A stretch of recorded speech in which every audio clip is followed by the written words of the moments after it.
दोस्तों ये तो हम सभी जानते हैं कि मुगल सल्तनत किसी दौर में हिंदुस्तान की सबसे बड़ी और सबसे ताकतवर सल्तनत थी, जिस सल्तनत को 1857 में अंग्रेजों ने हिंदुस्तान में ही मौजूद गद्दारों की मदद से खत्म कर दिया था। तो दोस्तों आज की इस वीडियो में हम जानेंगे कि आखिर मुगल खानदान आजकल कहाँ है। यानी 1857 में जब अंग्रेजों ने इस सल्तनत को खत्म किया था तो मुगल सल्तनत के आखिरी सुल्तान यानी बहादुर शाह और उनकी औलादों के साथ क्या किया गया था। क्या उसी वक्त उनके पूरे खानदान को खत्म कर दिया गया था, या फिर आज भी इस दुनिया में कोई ऐसा इंसान मौजूद है जो उनकी नस्लों से ताल्लुक रखता है। दोस्तों ख्वाजा हसन निजामी ने अपनी किताब बेगमात के आंसू में 1857 की मुगलों की वो दर्द भरी कहानी जिक्र की है। उन्होंने अपनी किताब में लिखा है कि 1858 में जब अंग्रेजों ने मुगल सल्तनत को पूरी तरह से हिंदुस्तान से खत्म कर दिया था और दिल्ली पर भी अंग्रेजों का पूरी तरह से कब्जा हो गया था, तो उन्होंने मुगल सल्तनत के आखिरी सुल्तान यानी बहादुर शाह जफर को उनके पूरे खानदान के साथ लाल किले की एक छोटी सी कोठरी में ही कैद कर दिया था। बहादुर शाह जफर को उनके पूरे खानदान के कैद किए जाने के कुछ दिन बाद ही अंग्रेजों ने बहादुर शाह जफर के 21 बेटों में से 18 बेटों को बड़ी ही बेदर्दी के साथ कत्ल कर दिया। अंग्रेजों के इस दर्दनाक जुल्म से बहादुर शाह जफर के सिर्फ 3 ही बेटे बच पाए थे, जिनमें से एक का नाम मिर्जा जवान बख्श, दूसरे का नाम मिर्जा शाह अब्बास और तीसरे का नाम किस्मत बेग था। और इन्हीं तीनों बेटों ने ही बहादुर शाह जफर यानी मुगल खानदान की नस्लों को आगे बढ़ाया था। बहादुर शाह जफर के कत्ल किए गए 18 बेटों में से 3 बेटों के सरों को उनके जिस्म से काटकर दिल्ली के खूनी दरवाजे पर लटकाया गया था, ताकि इन सरों को देखकर हिंदुस्तान में रहने वाला हर इंसान डरकर अंग्रेजों के खिलाफ बगावत ना करे। दोस्तों जब इस खतरनाक हैवानियत से भी अंग्रेजों का पेट नहीं भरा तो उन लोगों ने इस 80 साल के बूढ़े सुल्तान यानी बहादुर शाह जफर के ऊपर भी मुकदमा चलाया। लाल किले में 44 दिनों तक ये मुकदमा चलता रहा और आखिरकार बूढ़े और बीमार 80 साल के बहादुर शाह जफर को मौत की सजा सुनाई गई। जैसे ही बहादुर शाह जफर की मौत की खबर पूरे हिंदुस्तान में फैली तो लोगों ने उसका विरोध करना शुरू कर दिया। अंग्रेजों ने देखा जब हालात बिगड़ते जा रहे हैं तो उन्होंने बहादुर शाह जफर की जो मौत की सजा थी उसको जिलावतनी में बदल दिया। यानी अब ये ऑर्डर जारी किया गया कि बहादुर शाह जफर को फांसी नहीं दी जाएगी, लेकिन इनको अपने पूरे खानदान के साथ हिंदुस्तान से निकाल दिया जाएगा। मुगल सल्तनत के आखिरी सुल्तान यानी बहादुर शाह जफर को उनकी एक बीवी जिसका नाम जीनत महल था और उनके 2 बेटे जिनमें से एक का नाम मिर्जा जवान बख्श और दूसरे का नाम शाह अब्बास था, उनके साथ हिंदुस्तान से निकाल दिया गया। हिंदुस्तान से निकाले जाने के बाद बहादुर शाह जफर ने अपनी बीवी और दोनों बेटों के साथ बाकी बची हुई जिंदगी बर्मा में गुजारी। बहादुर शाह जफर की जिंदगी के ये तमाम दिन बड़े ही दर्द भरे थे।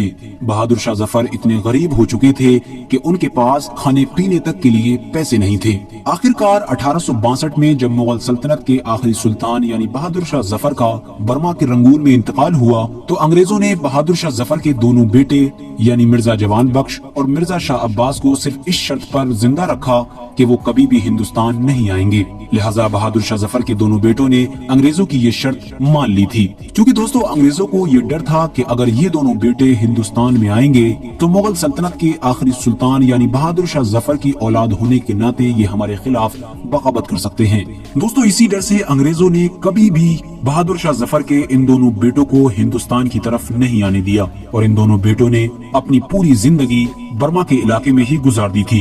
दोस्तों इतिहास के पन्नों को पलटने पर ये मालूम चलता है कि बहादुर शाह जफर के इन दोनों बेटों में से शाह अब्बास ने रंगून में ही शादी कर ली थी और उनकी बहुत सारी औलादें हुई थी। आज के दौर में वो तमाम औलादें गरीबी की वजह से बहुत ही बुरी जिंदगी गुजार रही हैं।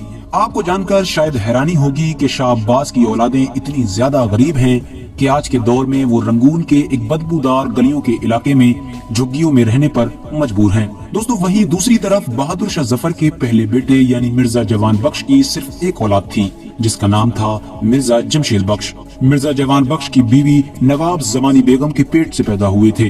1884 में जब जिगर की बीमारी की वजह से बहादुर शाह जफर के पहले बेटे यानी मिर्जा जवान बख्श का इंतकाल हो गया तो उसके कुछ ही दिनों के बाद मिर्जा जवान बख्श की बीवी यानी जमानी बेगम का भी इंतकाल हो गया।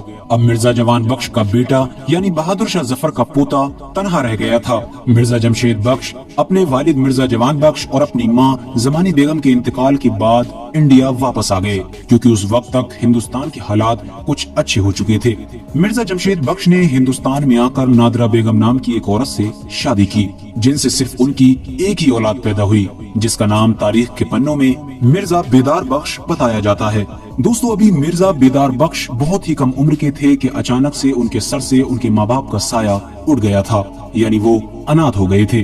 अपने माँ बाप के इस दुनिया से चले जाने के बाद मिर्जा बेदार बख्श ने छोटे मोटे काम करके अपनी जिंदगी गुजारना शुरू कर दी थी, लेकिन इस दौरान वो अपनी पहचान छुपाए रहे, यानी किसी को भी नहीं पता था कि ये मुगल सल्तनत के आखिरी सुल्तान बहादुर शाह जफर की औलादों में से हैं। लेकिन जब हिंदुस्तान के आजाद होने के बाद धीरे धीरे लोगों को मिर्जा बेदार बख्श की पहचान के बारे में मालूम चला और लोगों ने ये जान लिया कि मिर्जा बेदार बख्श मुगल सल्तनत के आखिरी सुल्तान यानी बहादुर शाह जफर के पड़पोते हैं, तो मिर्जा बेदार बख्श को भारत सरकार की तरफ से बहादुर शाह जफर के पड़पोते की हैसियत से महीने पर पेंशन मिलने लगी। 1950 में मिर्जा बेदार बख्श ने सुल्ताना बेगम नाम की एक औरत से शादी की। सुल्ताना बेगम से मिर्जा बेदार बख्श के 6 बच्चे पैदा हुए, जिनमें से 5 बेटियां और 1 बेटा था। दोस्तों, मिर्जा बेदार बख्श जब तक इस दुनिया में जिंदा रहे तब तक तो भारत सरकार हर महीने उनको कुछ रुपए पेंशन देती रही, लेकिन जब 1980 में मिर्जा बेदार बख्श की वफात हो गई तो भारत सरकार ने उनकी बेवा यानी सुल्ताना बेगम और उनके बच्चों को पेंशन देना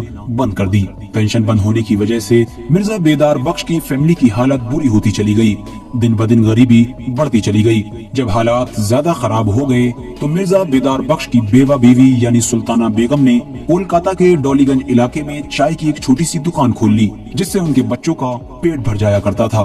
दोस्तों, सुल्ताना बेगम को भारत सरकार की तरफ से मुगल सल्तनत का खानदानी होने की हैसियत से एक घर भी दिया गया था, लेकिन बाद में सुल्ताना बेगम ने कई इंटरव्यूज में ये बताया था कि वो घर उनसे छीन लिया गया था। किसी दौर में पूरे भारत पर हुकूमत करने वाले मुगल खानदान की ये छोटी सी फैमिली कोलकाता के एक छोटे से कच्चे मकान में रहने पर मजबूर है।